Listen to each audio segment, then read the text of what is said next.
We are here to give. We are here to help. We are here to love. We are here to show the way, to guide, to hold a hand, a shoulder to cry on. Yeah. To contribute, to give what it is, the light that comes within us. And if we are not walking our talk, then what truly wants to come through us does not have an opportunity, because there's not enough quiet space for it to, once again, fill in that grid, quiet space to just get clear of what it is, get your shit out of the way. There are 4 things that I try to take on every day, and I put it on my altar as a reminder, is the 3 things that A Course in Miracles reminds us about is to ask, where would you have me go? What would you have me do? What would you have me say, and to whom? I say that every day. Amen. That's right. That's right. It's a really powerful prayer. If that is the only thing I do on my meditation pillow, it makes a huge difference.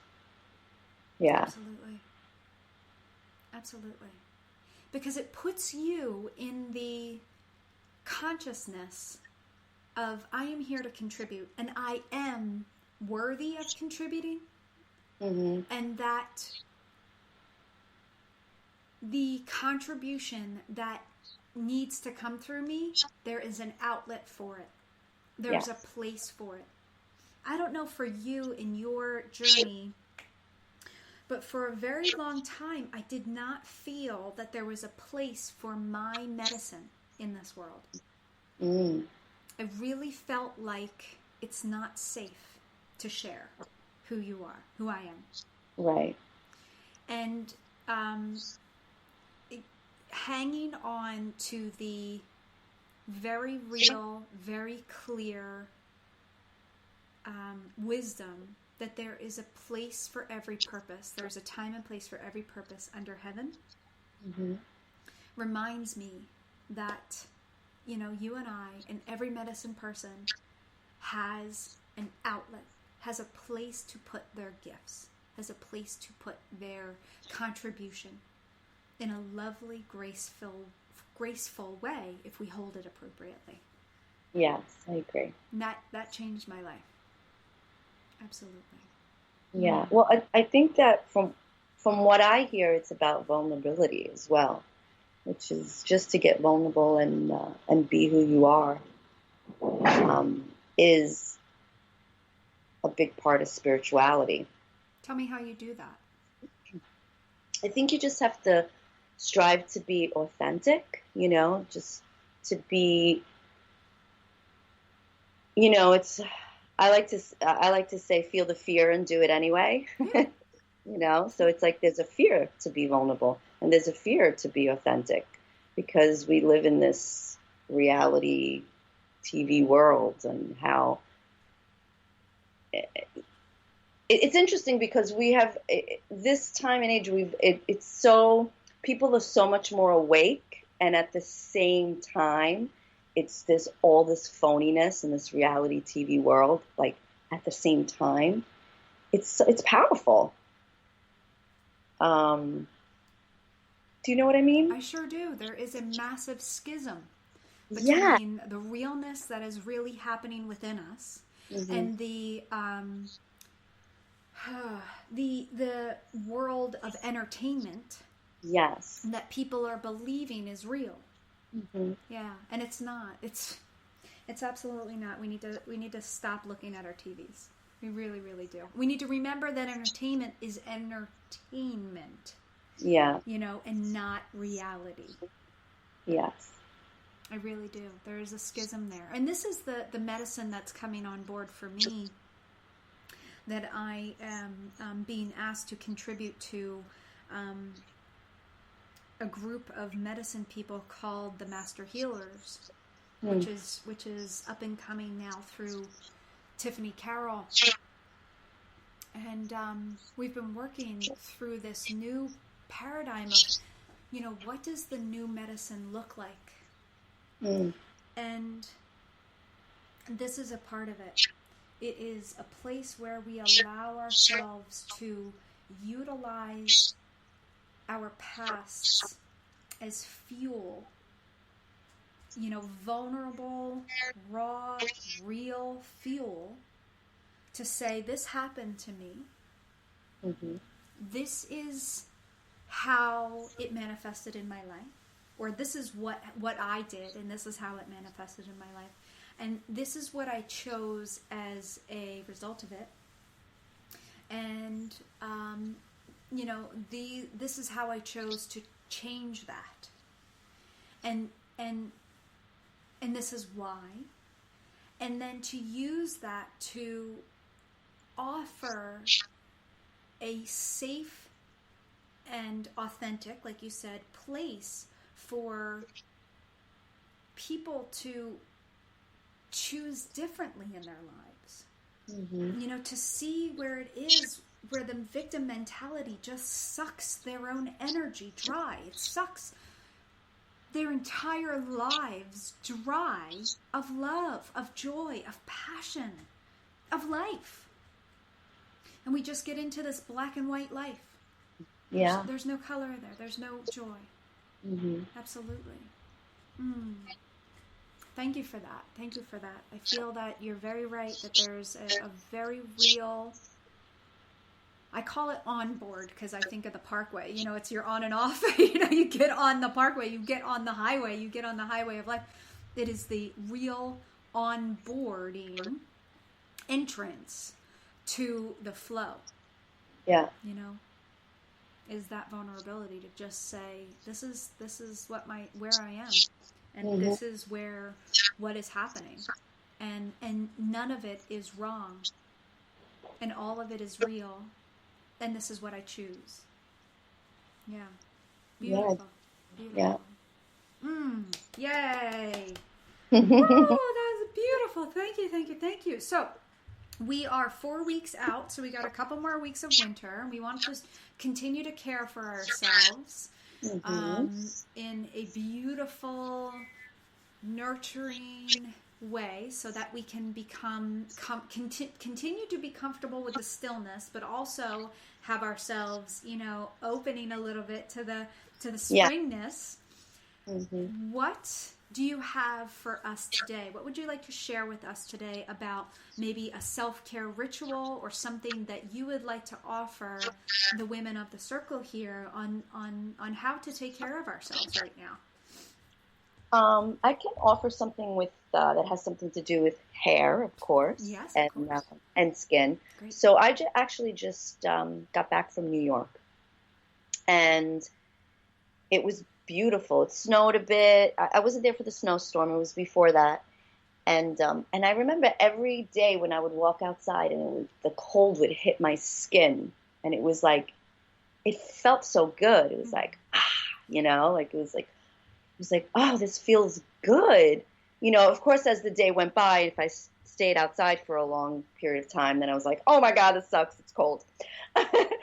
But I think it's, what I realized, even though it felt so good, it ended up being a little bit drier. My skin was a little drier. My hair was a little drier. So I think it's important to use oils. So I think it's in the Ayurvedic medicine where they use olive oil in the winter because it's warming, and coconut oil in the summer because it's cooling. Okay. So for me here, I use coconut oil every day. I use it as a moisturizer, and sometimes I put it in my hair. Me too. So for you guys, you should use olive oil. Beautiful. You'll see a big difference. Okay. And also brush your hair every day. Okay. You distribute the oils from your scalp to the ends of your hair, and it's a natural moisturizer for your hair. We're not putting any stuff in it, any oils or moisturizers or conditioners. Just brush it every day as often as you can, and you distribute that to your ends. You'll see a big difference, and it'll make your hair very shiny. So, let's just get into some technical details here. Do you have any suggestion on particular brushes? Because you walk into these stores, and I'm like, I have no idea. I literally do not own a brush for myself. I own 9 of them for my daughter, but we have them everywhere. You never know. A soft brush. Just a soft brush. Yeah, like Mason Pearson makes the best, but it's very expensive. So you could get something similar to it. They have plenty that are just like it that are not as expensive. Okay. But I would use a soft bristle. Okay. For that, like a shorter bristle or like a 2-inch bristle. Yeah, like a flat brush. Okay. Yeah, and so 2-inch soft bristle. Okay. Brush, exactly. Because I have shorter hair. Yeah, but you can still just. Oh, it doesn't matter. Yeah. Okay. Exactly. Okay. Yeah. Very good. And it's not necessarily to get the knots out; it's to distribute and. Exactly. Okay. And I would dry brush the skin as well. Mm-hmm. You know those dry brushes. Yep. I would do that in the winter as well. Absolutely. And it'll make a big difference because I have a lot of clients in New York that complain in the wintertime. Yeah. My skin is dry, my hair is dry, and I think it's a combination of the cold going into the homes, and there's in Manhattan they have all the old radiators, and that dries out the skin as well. Yeah. Especially if you have like a forced hot air, that's torture. Yes, yes. Oy vey, that's terrible. So oils, but natural oils, olive oil and coconut oil and less, no chemicals. That's the best. Yeah. I know that I am a big believer in coconut oil, but I did not know that in Ayurvedic medicine that we use coconut in the cooler season or in the warmer seasons because it's cooler, and then the opposite for olive oil. I know that in Ayurvedic medicine you have particular doshiks, right? So dosha oils, and there's a beautiful tri-doshik, so all 3 doshas oil that is. The base is sesame oil, and yes, that as well. Right. You just made me think of it because I love to just like cover myself in it, and I actually don't have it this year. I usually take a trip, or a girlfriend or two will take a trip up to Kripalu, which is a yoga center up in Massachusetts in the Berkshires, and they'll usually bring it back for me. And this is the first year that I haven't had it. I didn't even think about it. So thank you for reminding me of that. Sesame oil might be really nice as well, because maybe some people don't want to smell like olive oil,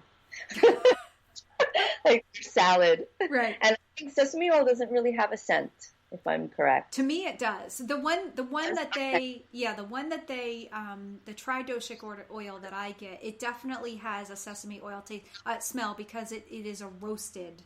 It's very dark. Yes. Yeah, it's a good one though. Great.